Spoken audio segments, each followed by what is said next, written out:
अगर इस्लाम के कारण आतंकवाद होता, मेरा सवाल जरा समझ लीजिए, अगर इस्लाम के कारण आतंकवाद होता तो दुनिया के कौन से देश में सबसे ज्यादा आतंकवादी होना चाहिए? इंडोनेशिया में। सऊदी अरेबिया बहुत छोटा है, पता नहीं हमारे बंबई के बराबर भी है कि नहीं। सऊदी अरेबिया बहुत छोटा है, सबसे ज्यादा आतंकवाद होना चाहिए इंडोनेशिया में, दुनिया का सबसे बड़ा मुस्लिम देश, वहां इस प्रकार का आतंकवाद नहीं है। नंबर 2, वो एरिया देखिए, अभी सवाल आपको बताया गया उसको याद रखिएगा। इस दुनिया के आतंकवाद से, जिसको इस्लामिक आतंकवाद कहा जाता है गलती से, कैसा कहा जाता है वो भी मैं बताऊंगा। इस आतंकवाद से मारे जाने वाले ज्यादा लोग, इससे मारे जाने वाले ज्यादा लोग हिंदू हैं, मुसलमान हैं या क्रिश्चियंस हैं? मुस्लिम हैं।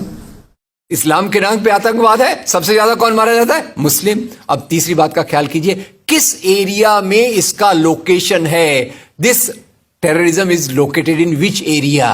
तो उस एरिया की मैं 3 आपको बातें बताता हूं। उस एरिया में, जिसको मैं वेस्ट एशिया कहता हूं, पश्चिम एशिया में 3 चीजें हैं। नंबर 1, वहां रहने वालों में मुसलमान ज्यादा है, यस नो? उसी एरिया में आतंकवाद ज्यादा है, उसी एरिया में तेल का खजाना है। तो आतंकवाद तेल के कारण है कि इस्लाम के कारण है? तेल के कारण है। और तेल का कब्जा कौन करना चाहता है? तेल का कब्जा वो ताकत करना चाहती है जो वॉशिंगटन में बैठे हुई पूरी दुनिया को नचाते रहती है। काम करने वाला कोई और गुनाहगार कोई और बनाया गया। अब ये आया कैसे? तो आपको बता दूं कि ये अल कायदा के जो मदरसे, अब मदरसा अपने आप में खतरनाक शब्द उसमें कर देते हैं, कुछ मदरसों में इस आतंकवाद की ट्रेनिंग दी गई। इस्लाम के कारण गलत। ये जो मदरसों में आतंकवाद की ट्रेनिंग दी गई, उसके पीछे भी जो हाथ था, 2 चीजों का था। सबसे बड़ा हाथ था अमेरिका का। अमेरिका ने $8,000 मिलियन, 7,000 टन हथियार दिए अल कायदा को। उनका ब्रेन वॉश किया गया। इस्लाम के जो 2 महत्वपूर्ण शब्द हैं, माफ कीजिएगा अगर मैं कुछ गलत कहूं, मैं इस्लाम का स्कॉलर नहीं हूं, समझने की कोशिश करता हूं, कुछ मैंने गलत कहा तो उसको मैं माफ कर दीजिएगा। तो 2 शब्दों को उन्होंने बदल दिया। एक शब्द था जिहाद। जिहाद तो जो है जिहाद अकबर, जिहाद असगर। जहां तक मेरी समझ है, जिहाद अकबर का मतलब होता है अपनी बुराइयों के खिलाफ लड़ना।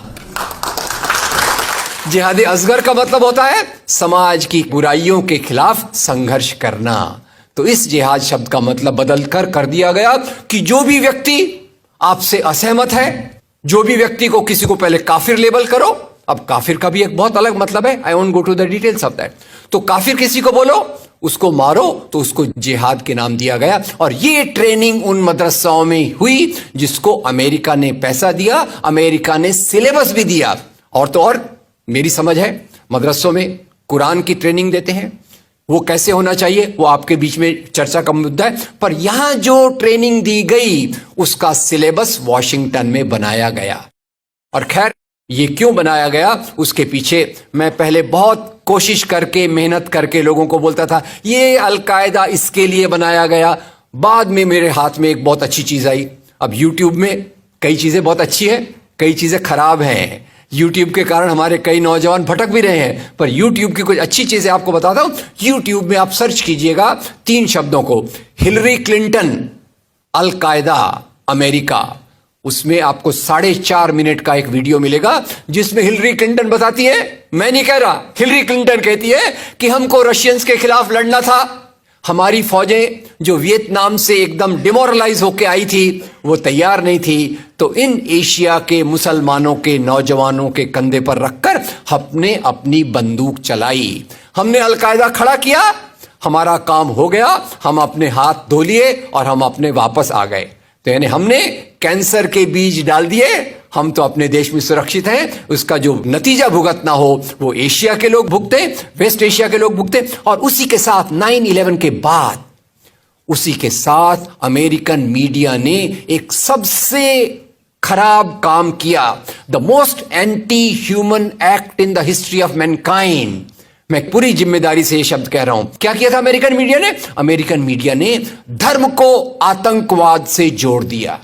मजहब जो मोहब्बत सिखाता है, मजहब जो इंसान को इंसान बनना सिखाता है, उस मजहब के साथ इन्होंने आतंकवाद को जोड़ दिया और एक शब्द बनाया पहली बार, इस्लामिक टेररिज्म।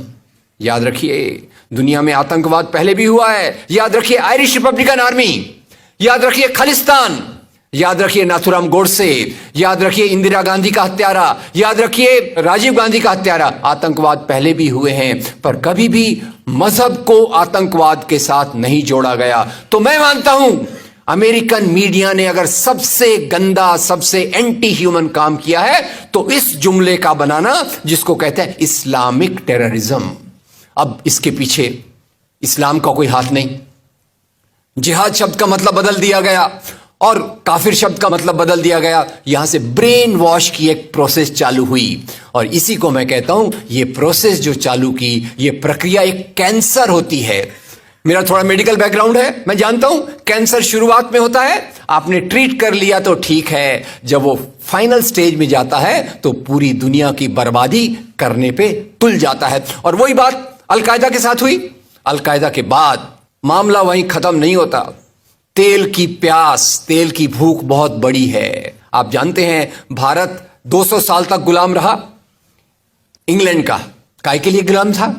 क्योंकि उनको यहां का कच्चा माल लूट कर ले जाना था। After colonialism there is imperialism, और ये इंपीरियलिज्म चाहता है दुनिया के रॉ मटेरियल्स, दुनिया के रिसोर्सेस को लूटकर अपनी समृद्धि को, अपनी प्रॉस्पेरिटी को बढ़ाया जाए। और उसी के चलते उन्होंने एक और काम किया और वो काम था इराक पे हमला। अभी ब्रेक्सिट, अभी वो कौन सी रिपोर्ट आई है, मैं नाम भूल गया उसका, जिसमें ब्रिटेन के प्रधानमंत्री जो थे उनको एक गिल्टी करार हो रहा है। वो रिपोर्ट में पहले उन्होंने तय कर लिया कि हमको इराक पे हमला करना है, बाद में आर्ग्यूमेंट ढूंढते रहे कि भाई कौन सी बात पे हम इराक पे हमला करें। तो बोले अरे इराक के पास तो वेपन्स ऑफ मास डिस्ट्रक्शन है। उस बात पे लंबी बहस चली और यूनाइटेड नेशंस, जिसको अमेरिका ने अपने जेब में रख लिया है, उसके सहारे से उन्होंने इराक पे हमला किया। और वो इराक पे हमले के कारण जो वहां की आर्मी स्ट्रक्चर था, जो फौज का स्ट्रक्चर था, वो डिस्टर्ब हो गया। एक तरफ से वो डिस्टर्ब हो गया, दूसरी तरफ से अल कायदा की आइडियोलॉजी आई और इन दोनों को मिलाकर ISIS बना। काम है इस्लाम का नाम, इस्लाम के नाम पर जो काम हो रहा है वो वास्तव में it is a design of imperialist powers to control on the oil resources of the world. इससे गंदी बात दुनिया में कोई नहीं हो सकती कि मजहब के नाम पर एक पॉलिटिक्स, मजहब के नाम पे आर्थिक समस्याओं को अमेरिका हल करने की कोशिश